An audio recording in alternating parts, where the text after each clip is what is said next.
Bom dia, tudo bem? Vamos começar hoje de novo nosso estudo Romanos 4. Já estamos no nosso quarto dia de estudo. É uma palavra muito poderosa a palavra de hoje e eu quero pedir a presença do Espírito Santo, a presença de Deus nesse momento, guiando o nosso estudo para a gente receber aquilo que Deus quer entregar para a nossa vida. Amém? Pai, muito obrigado por esse momento, Senhor. Obrigado porque estamos aqui reunidos para sermos alimentados pela Sua palavra. Que a Tua palavra, Senhor, venha de maneira poderosa sobre a nossa vida, trazendo paz, trazendo esperança e revelando a Tua presença e o Teu amor. Espírito Santo, você é bem-vindo nesse momento. Interage em mim e nos meus irmãos que estão aqui assistindo esse vídeo, abrindo o nosso intelecto, a nossa mente para entender e que o Senhor revele tudo que a gente precisa de revelação nesse momento através da palavra dele. Que seja um momento de paz, de amor, de tranquilidade, de bênção e de alegria. Que a gente tenha a alegria do céu quando a gente receber a mensagem que está destinada para o dia de hoje. Muito obrigado, Pai, por esse momento. Te damos glórias e louvores em nome de Jesus. Amém.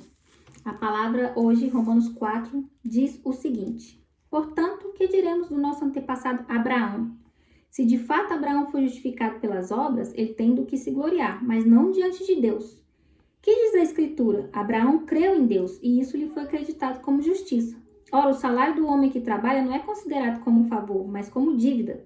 Todavia, aquele que não trabalha, mas confia em Deus que justifica o ímpio, sua fé é acreditada como justiça. Davi diz a mesma coisa quando fala da felicidade do homem a quem Deus acredita como justiça independente de obras. Como são felizes aqueles que têm suas transgressões perdoadas, cujos pecados são apagados. Como é feliz aquele a quem o Senhor não atribui culpa. Destina-se essa felicidade apenas aos circuncisos ou também aos incircuncisos? Já dissemos que no caso de Abraão, a fé lhe foi acreditada como justiça. Sobre quais circunstâncias? Antes ou depois de ter sido circuncidado? Não foi depois, mas antes. Assim ele recebeu a circuncisão como sinal, como selo da justiça que ele tinha pela fé, quando ainda não fora circuncidado. Portanto, ele é o pai de todos os que creem sem terem sido circuncidados, a fim de que a justiça fosse acreditada também a eles. E é igualmente o pai dos circuncisos, que não somente são circuncisos, mas também andam nos passos da fé, que teve nosso pai Abraão antes de passar pela circuncisão. Não foi mediante a lei que Abraão e a sua descendência receberam a promessa de que ele seria herdeiro do mundo, mas mediante a justiça que vem da fé. Pois os que vivem pela lei são herdeiros, a fé não tem valor e a promessa é inútil, porque a lei produz a ira, e onde não há lei, não há transgressão. Portanto, a promessa vem pela fé, para que seja de acordo com a graça e seja assim garantida toda a descendência de Abraão, não apenas aos que estão sob o regime da lei, mas também aos que têm a fé que Abraão teve. Ele é o pai de todos nós. Como está escrito, eu constituí pai de muitas nações. Ele é o nosso pai aos olhos de Deus, em quem creu, o Deus que dá vida aos mortos e chama à existência coisas que não existem como se existissem. Abraão, contra toda esperança, em esperança creu, tornando-se assim pai de muitas nações. Como foi dito ao seu respeito, assim será a sua descendência. Sem se enfraquecer na fé, reconheceu que o seu corpo já estava sem vitalidade, pois já contava com cerca de 100 anos, e que também o ventre de Sara já estava sem vigor. Mesmo assim, não duvidou nem foi incrédulo em relação à promessa de Deus, mas foi fortalecido em sua fé e deu glória a Deus, estando plenamente convencido de que ele era poderoso para cumprir o que havia prometido. Em consequência, isso lhe foi acreditado como justiça. As palavras lhe foi acreditado não foram escritas apenas para ele, mas também para nós, a quem Deus acreditará a justiça a nós, que cremos naquele que ressuscitou dos mortos a Jesus, nosso Senhor. Ele foi entregue à morte por nossos pecados e ressuscitados para a nossa justificação. Amém. Nossa, que palavra poderosa, verdade? Aqui Paulo fala muito de Abraão, principalmente para usar Abraão como um modelo de fé. E ele começa falando, se de fato Abraão foi justificado pelas obras, ele tem do que se gloriar, mas não diante de Deus. Muitas vezes, as pessoas que estão pautando o desenvolvimento da sua vida somente naquilo que elas fazem, elas estão dando glórias a elas mesmas, ao invés de estar dando glória a Deus. Por quê? Porque eu estou acreditando nas obras e não naquilo que o Senhor pode fazer por mim, e não na graça do Senhor e no amor dele. Eu creio que eu vou conseguir tal coisa, eu creio que eu vou ser salvo, eu creio que eu vou me desenvolver pelaquilo que eu faço, não pelaquilo que Deus pode fazer por mim. E isso é um sinal de arrogância. Quando nós estamos baseando a nossa vida, a nossa existência naquilo que eu posso fazer. Então eu acredito que eu posso mudar a minha vida, eu acredito que no final das contas eu tô acreditando tanto nas minhas próprias forças que eu acabo esquecendo que quem me fortalece é Deus. Então é por isso que fala aqui que ele tem do que se gloriar, mas não diante de Deus. Quantas vezes você tem pautado a sua existência, o seu desenvolvimento, a sua vida cristã naquilo que você faz e não naquilo que Deus pode fazer por você? Quantas vezes você acredita que você vai conseguir um resultado porque você faz e não porque Deus é misericordioso e quer te dar esse resultado? Nós precisamos adotar uma postura de dependência no Senhor. É claro que eu não vou deixar de fazer a minha parte, porque existe a parte que Deus faz e existe a minha parte. O problema é quando eu quero fazer tudo. Esse é o problema. Eu tiro o Senhor do centro da minha vida e me coloco e viro praticamente um escravo. Aquela pessoa que faz, sem ter o seu pagamento. E depois ele fala,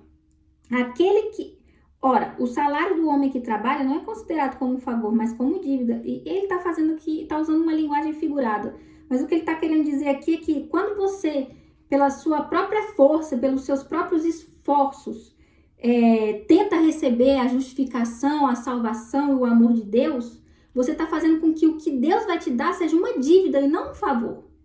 E não é assim que acontece no reino. Ele fala, todavia aquele que não trabalha, mas confia em Deus, que justifica o ímpio, sua fé lhe é acreditada como justiça. Ele não está querendo dizer que também é uma linguagem, ele começa com uma linguagem figurada, depois ele fala realmente o que ele quer dizer.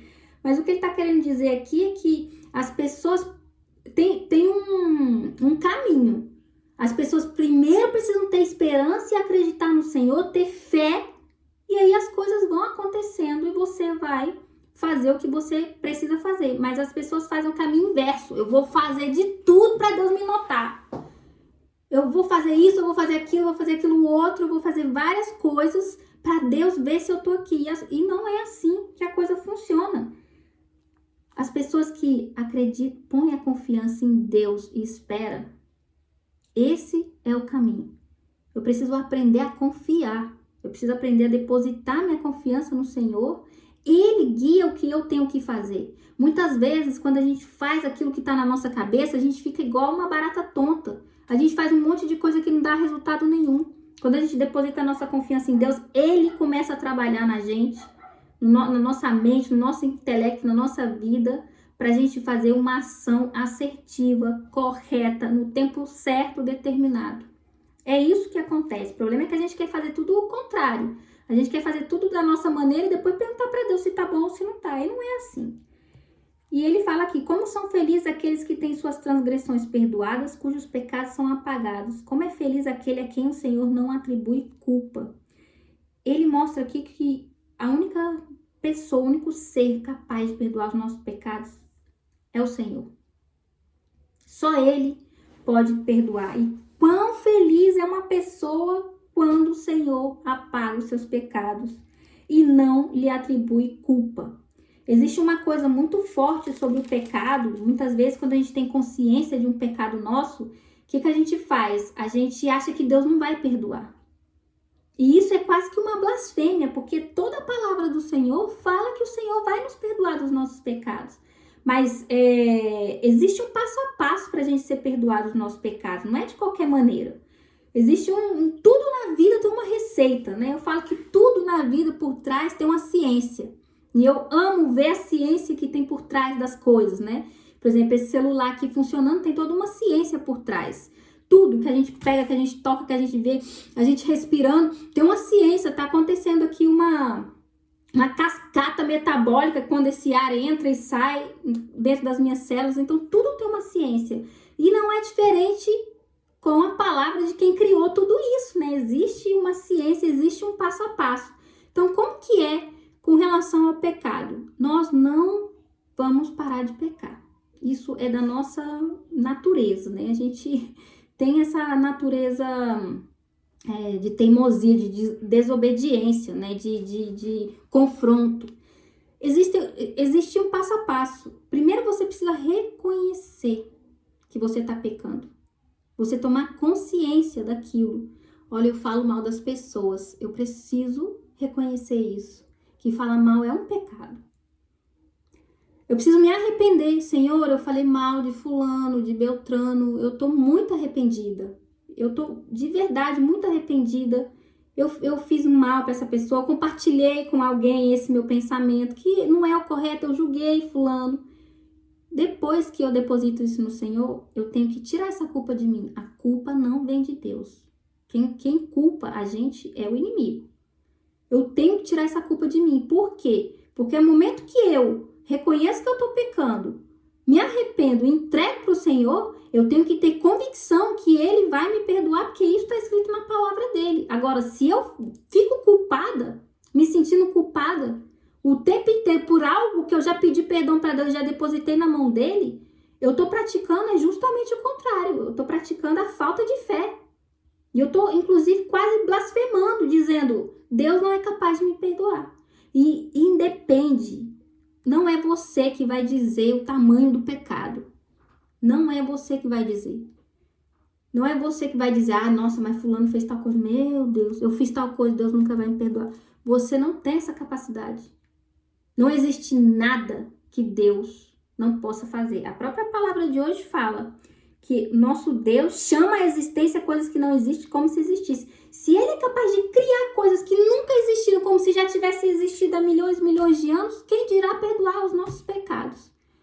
Mas Ele vai ficar o tempo todo, pecou, perdoei. Não, tem um ritual. Tenho que reconhecer que eu sou pecadora e que eu cometi aquela coisa e me acercar à presença dEle e pedir perdão. E aí continua a palavra aqui. Ele fala muito agora sobre, novamente, os incircuncisos e a circuncisão. Por quê? Porque Abraão, ele foi chamado, né? Teve o seu chamado, o seu propósito junto de Deus muito antes de sofrer a circuncisão, passar pelo processo da circuncisão. E a palavra fala, destina-se essa felicidade apenas aos circuncisos, está falando da felicidade de ter os pecados perdoados, ou também aos incircuncisos? Já dissemos que não. No caso de Abraão, a fé lhe foi acreditada como justiça. Sobre quais circunstâncias? Antes ou depois de ter sido circuncidado? Não foi depois, mas antes. Assim ele recebeu a circuncisão como sinal, como selo da justiça que ele tinha pela fé, quando ainda não foi circuncidado. Portanto, ele é o pai de todos que creem sem terem sido circuncidados, a fim de que a justiça fosse acreditada a eles também. E é igualmente o pai dos circuncisos, que não somente são circuncisos, mas também que andam nos passos da fé, que teve nosso pai Abraão antes de passar pela circuncisão. Deus é muito maravilhoso. Deus, ele faz as coisas perfeitamente porque ele sabe o que tem dentro do coração das pessoas, né? E a circuncisão era um tema muito, não vou dizer polêmico, mas um tema muito discutido, porque ele separava, né, o povo judeu de quem não era o povo que foi separado para pertencer ao povo de Deus. Só que Abraão, ele foi chamado por Deus antes de ser circuncidado. E a circuncisão aí era um rito muito importante e era um selo, né? Um selo de que aquela pessoa pertencia ao povo de Deus. Só que existiam também pessoas que não participaram desse rito, mas tinham fé em Deus. E quando Abraão veio e recebeu o seu propósito e ele não era circuncidado, ele se tornou o pai dessas pessoas que também não eram circuncidadas, mas que acreditavam em Deus. E depois Deus, porque está na própria palavra, a gente não pode ser pedra de tropeço na vida de ninguém. O Senhor sabia, né? Ele mesmo instituiu esse selo, né, na circuncisão. E ele falou, não, Abraão, você tem que fazer, toda a sua descendência, todo varão também tem que passar por isso. E ele recebeu esse selo muito depois de ter acreditado no poder e nas promessas de Deus. Para quê? Para se cumprir algo, para ele não ser uma pedra de tropeço no meio daquele povo, né? E aí ele passou a ser o pai de todo mundo que não tinha circuncisão, mas acreditava em Deus, e passou a ser o pai também de todo mundo que tinha circuncisão, mas que atuava baixo a fé, não mediante obras. Isso está bem claro aqui na palavra. Aqui, ó. E é igualmente o pai dos circuncisos, que não somente são circuncisos, mas que também andam nos passos da fé que teve nosso pai Abraão. O que quer dizer isso? De nada vale, isso a gente falou ontem, antes de ontem, fala hoje de novo. De nada vale seguir rituais se eu não tenho fé em Jesus. Esse ritual vai ser só um ritual. Os rituais são importantes porque geralmente eles trazem uma certa obediência, mas nós temos que ter discernimento para saber se um ritual que nós estamos passando, ele tem base na Bíblia, ou se é algo que foi inventado por uma igreja X, ou se é algo inventado pelos homens. Então existem vários rituais que nós passamos e fazemos por um sinal de obediência, e isso está muito bom. Mas isso não compra a nossa salvação e a justificação dos nossos pecados. É isso que tem que ficar claro. O que é que faz a gente ser diferente? Falamos ontem e falar hoje de novo, é a nossa fé. Então aqui fala muito bem. E é igualmente o pai dos circuncisos, que não somente são circuncisos, mas também andam nos passos da fé. Eu não posso pautar a minha vida cristã em um ritual. Eu tenho que demonstrar fé no meu Deus, no meu Pai. Porque senão eu vou passar a crer muito mais no ritual do que no poder de Deus. Olha, se eu fizer tal ritual, se eu fizer isso, se eu fizer aquilo outro, eu tô salvo. Eu tô acreditando em quê? Eu tô acreditando no ritual. Eu não tô acreditando no poder de Deus. É por isso que é tão perigoso esse negócio de ficar muito metódico, fazendo milhares de coisas e achando que aí tá ganhando o favor de Deus. Isso é uma barganha. Isso não existe para Deus. O que existe é você depositar a sua fé, falar, tá aqui, Pai, esse é meu plano. Senhor, eu não sei o que fazer nessa situação, me ajuda. E entregar a sua vida ao Senhor e acreditar que Ele vai fazer independente do que você está fazendo ou deixando de fazer. Não ponha os rituais no lugar de Deus. Ponha Deus no lugar dele, no centro da sua vida, e peça para que abençoe todo o ritual que você passa, mas que isso não substitua o poder de Deus na sua vida, porque a fé que justifica e a fé em Deus é que salva. E aí ele fala aqui que a fé de Abraão era tão forte, né? Vamos ler aqui a parte. Abraão, contra toda esperança, em esperança creu, tornando-se assim pai de muitas nações, como foi dito a seu respeito. Assim será a sua descendência. Sem se enfraquecer na fé, reconheceu que seu corpo já estava sem vitalidade, pois já contava com cerca de 100 anos de idade, e também o ventre da Sara já estava sem vigor. Imagina, olha só. Vamos pensar na nossa vida. Você recebe uma palavra, uma profecia do Senhor, uma promessa de que você vai ser o pai das nações, mas você é um senhor de quase 100 anos de idade e a sua mulher também, 90 anos, ainda é estéril. Quantos de nós ia acreditar numa promessa dessa? Quantos de nós? Essa promessa que Abraão recebeu, e ele ia ser o pai das nações. Ele que não tinha esperança nenhuma de ser pai, ia ser o pai das nações. Quantos de nós íamos acreditar nessa promessa? Ele acreditou. Ele acreditou fortemente, esperou o tempo que foi para essa promessa se cumprir. Ele acreditou. Deus deu uma identidade para ele. Você vai ser o pai das nações. Aí as nações serão abençoadas por meio de você. Ele recebeu uma promessa e ele acreditou. Além dessa promessa, ele recebeu uma identidade. Quantos de nós Deus já tem falado, tem dado identidades? Você vai ser isso, você vai ser aquilo. Você vai ter tal coisa para o seu propósito se cumprir. Eu vou fazer um milagre na sua vida. E quantos de nós ainda não aconteceu porque nós não temos fé naquilo que o Senhor prometeu para a nossa vida? E mais, nós não acreditamos na identidade que o Senhor nos deu. Porque o propósito de Abraão foi muito cumprido Porque ele internalizou que ele ia ser o pai das nações. Foi a primeira mudança que aconteceu em Abraão foi essa. Ele precisou acreditar naquilo que ele não era. Mas o nosso Deus, que chama a existência as coisas que não existem, chamou a paternidade de Abraão antes mesmo que ela existisse. E ele se tornou o pai das nações. Quantos de nós estamos perdendo o nosso propósito de vida porque Deus já entregou uma identidade pra gente e a gente insiste em dizer que nós não somos capazes de ser isso? Muita coisa na nossa vida começa pela nossa identidade. Primeiro eu preciso ser, depois eu vou fazer. E isso tá claro na vida de Abraão. Ele acreditou em quem Deus criou ele para ser. Depois ele foi fazer outras coisas. E por fim, termina falando: as palavras lhe foi creditado não foram escritas apenas para Abraão, mas também para nós, a quem Deus creditará a justiça a nós que cremos naquele que ressuscitou dos mortos, a Jesus, nosso Senhor. As promessas que vieram para a vida de Abraão porque ele teve fé, uma fé sobrenatural, é a mesma promessa que está para a minha vida e para a vida de vocês, se a gente tiver fé. Deus se manifesta na nossa vida se a gente tiver fé. Então vou ter muita fé para Deus se manifestar? Não. Quando nós temos fé, nós, igual a gente falou ontem, a gente manifesta uma atitude de humildade, de dizer: olha, eu não dou conta por mim mesmo, eu necessito e dependo do amor e da misericórdia de Deus para estar vivo, para ter saúde, para fazer o que eu tenho para fazer, para eu trabalhar e tudo.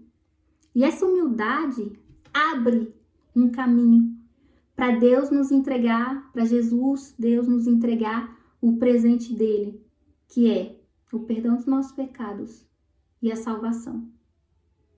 Então não é, a sua fé pode ser minúscula, a sua fé pode ser gigantesca. O que importa é você abrir um caminho para Deus começar a atuar na sua vida. E esse caminho só vem se você acredita que Deus pode fazer. Então, vamos começar a pensar que a fé é uma coisa tão importante, tão maravilhosa, que eu tenho que professar fé o tempo inteiro, em tudo que eu vou fazer. E acreditar que tudo que eu vou fazer, o Senhor já permitiu, e tudo que eu vou fazer tem um toque do Senhor na minha vida. Por quê? Porque eu abri o canal da fé e o Senhor agora, tem passagem livre para me entregar o que Ele tem para me entregar, para te entregar. Amém? Essa é a palavra de hoje, uma palavra muito forte. Eu amo falar de fé, de obras, né? Porque isso sempre me confrontou muito. Eu sempre fui uma pessoa, às vezes até poderia ser vista por algumas pessoas como rebelde, mas não é, porque eu sempre acreditei muito que realmente precisa ter fé para as coisas acontecerem. E muitas vezes eu atuo por minha própria força e eu tenho que me centrar e falar: opa, peraí, eu vou até um certo ponto Deus vai. Eu sou muito ativa, muito, não paro nunca. E isso é uma característica de pessoas que estão aí querendo só receber fazendo, né? E não esperar, confiar. Uma vez eu fui na igreja e eu tava com um super problema. Eu nunca esqueço disso. E uma pessoa foi, orou por mim, aí veio o outro e orou. E a pessoa falou pra mim assim: o Senhor me deu uma palavra pra você. E era um período assim que eu tava muito desesperada, com um problema muito grande. E eu escutei bem atenta a pessoa falando e ela falou: descansa no Senhor. Gente, eu não entendi essa palavra. Falei: meu Deus, descansa no Senhor. Que palavra é essa? Que é isso? Eu fiquei tão frustrada. E Deus trabalhou isso em mim. Trabalhou muito, porque pra mim eu tinha que fazer pra Deus me notar. E aí eu conversei isso com uma pessoa, com outra. Falei: gente, eu fui na igreja descansar no Senhor. O que é isso? Não entendo. E um dia uma pessoa me explicou: Vivian, é você entregar tudo para Ele e depender completamente da ação dele. É dependência completa, é descansar e entender que você vai até um ponto, outro ponto quem vai é Ele. E quando eu descobri isso, eu falei, misericórdia, muito obrigada por essa palavra.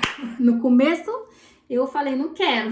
Mas depois falei, amém. E a partir desse dia, eu tento fazer isso. Sempre descansar no Senhor. Porque se a gente faz tudo, vai chegar uma hora que vai dar tudo errado. Tem uma parte que a gente vai e tem a parte que o Senhor faz. Né? A vida é assim. Amém? Muito obrigada por você que aguentou aí esses 25 minutos. Vamos orar e pedir para Deus para ele terminar esse estudo de maneira grandiosa. Pai, muito obrigado por esse momento, Senhor. Muito obrigado pelo Senhor ter derramado esse estudo, essas palavras, essa bênção, Senhor, nesse momento. A gente pede que essa palavra dê fruto, Senhor, não só na nossa vida, mas na vida dos nossos irmãos. Que a gente possa compartilhar essa mensagem que a gente recebeu aqui com outras pessoas e ir gerando nas outras pessoas esperança, fé, paz, Senhor, da tua parte. Muito obrigado por esse dia, que a gente tenha um dia abençoado, maravilhoso na sua presença. E certo, Senhor, que quando a gente se acerca ao seu trono, Pai, arrependido, o Senhor nos dá a vitória, Senhor, contra o pecado. Muito obrigado por esse dia. Nós te louvamos e te agradecemos. Em nome de Jesus. Amém. Tchau. A gente se vê amanhã em Romanos 5.